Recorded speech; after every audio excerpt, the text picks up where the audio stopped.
আসসালামু আলাইকুম viewers, welcome back to my channel Muktaz kitchen. আজকে আমি আপনাদের সাথে শেয়ার করব খুবই সহজ কিন্তু মুখে লেগে থাকার মতো খুবই মজাদার একটি ভর্তার রেসিপি। কোনো রকমের বাটাবাটি ঝামেলা ছাড়াই আজকে আমি তৈরি করে দেখাবো ডিম আলুর ভর্তা। এই ভর্তাটা গরম গরম সাদা ভাত বা খিচুড়ি দিয়ে খেতে খুবই ভালো লাগে। সুতরাং সব উপকরণই আপনাদের বাড়ির হাতের কাছে থাকে, তাই খুবই সহজে বানিয়ে ফেলুন এই মজার ভর্তাটি। চলুন তাহলে দেখে নিই মজার এই ভর্তার রেসিপিটি। প্রথমে চুলায় একটি আমি ফ্রাই প্যান বসিয়ে নিয়েছি। এখন এর ভিতরে দিয়ে দিচ্ছি আমি 1 চামচ পরিমাণ সরিষার তেল। তেলের মধ্যে দিয়ে দিচ্ছি আমি 10 থেকে 12টা শুকনো মরিচ। তবে তেলটা বেশি গরম করে মরিচগুলো দেওয়া যাবে না। গরম তেলে মরিচটা দিলে মরিচটা দেওয়ার সাথে সাথে উপর থেকে পুরো কালো হয়ে যাবে আর ভিতরটা কাঁচা থেকে যাবে। আমি মরিচগুলো বোটা সহ দিয়েছি। এখন চুলার তাপটা কমিয়ে রেখে মরিচগুলো আমি ভেজে নিব। 2 থেকে 3 মিনিটের মতো আমি মরিচগুলো ভেজে নিয়েছি আর মরিচগুলো সুন্দরভাবে হয়ে গেছে। এখন এগুলো আমি তুলে নিচ্ছি। একই প্যানে দিয়ে দিচ্ছি আমি 3টা পেঁয়াজ কুচি। এখন এই পেঁয়াজটা আমি ভেজে নেব। তো পেঁয়াজটা আমি বেশি ভাজবো না, শুধু পেঁয়াজের কাঁচা ভাবটা দূর হয়ে যাওয়া পর্যন্ত আমি ভেজে নেব। আপনার এই ভর্তাটা কাঁচা পেঁয়াজ দিয়েও করে নিতে পারবেন, কিন্তু ভাজা পেঁয়াজ দিয়ে করলে ভর্তার স্বাদও বাড়ে আর অনেকক্ষণ ধরে ভালোও থাকে। কাঁচা পেঁয়াজের ভর্তাটা তাড়াতাড়ি নষ্ট হয়ে যেতে চায়। তো আমি পেঁয়াজটা খুব ভালো করে তেলের উপরে ভেজে নিয়েছি। এখন এটাও আমি তুলে নিচ্ছি। এবার ভর্তাটা বানিয়ে নিচ্ছি।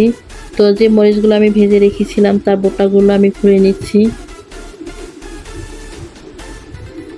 মরিচের বোটাগুলো আমি খুলে নিয়ে এবার স্বাদ মতো লবণ দিয়ে দিচ্ছি। স্বাদ মতো লবণ দিয়ে আমি মরিচগুলো ভেঙে নিচ্ছি। লবণ দিয়ে মরিচগুলো ভেঙে নিলে খুব ভালো করে ভেঙে নেওয়া যায়। মরিচটা খুব ভালো করে ভেঙে নেওয়ার পরে এখন আমি মরিচ আর পেঁয়াজটা খুব ভালো করে মেখে নিচ্ছি।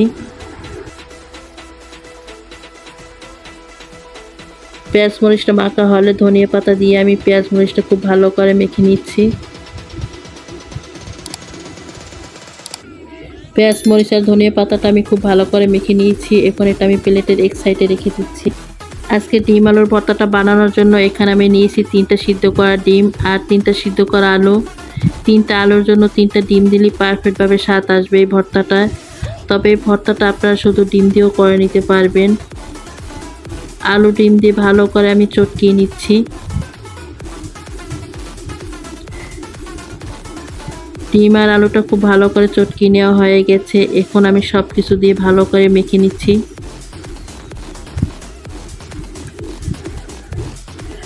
তবে আপনার এই ভর্তাটার সাথে যে যেমন ঝাল খেতে চান সেই পরিমাণে আপনারা ঝালটা বাড়িয়ে কমিয়ে দিয়ে নেবেন।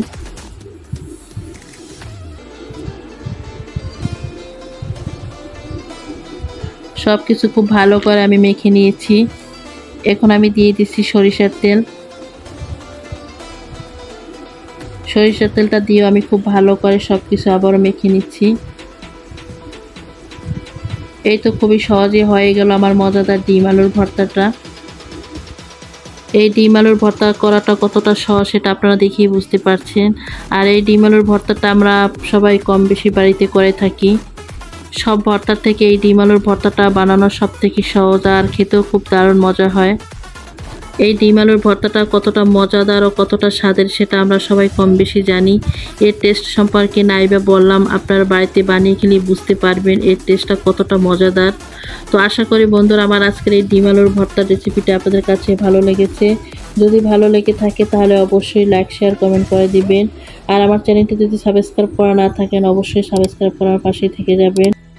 আর পাশে থাকা বেল আইকনটি অন করে দিবেন যাতে আমি এরকমের নিত্য নতুন সহজ ও সুন্দর ভিডিও আপলোড দেওয়ার সাথে সাথে আপনাদের কাছে ভিডিওটি দেখার জন্য সরাসরি নোটিফিকেশন চলে যায়। তো আজকে এই পর্যন্তই। সবাই ভালো থাকবেন, সুস্থ থাকবেন, সবাই সবার জন্য দোয়া করবেন। আল্লাহ হাফেজ।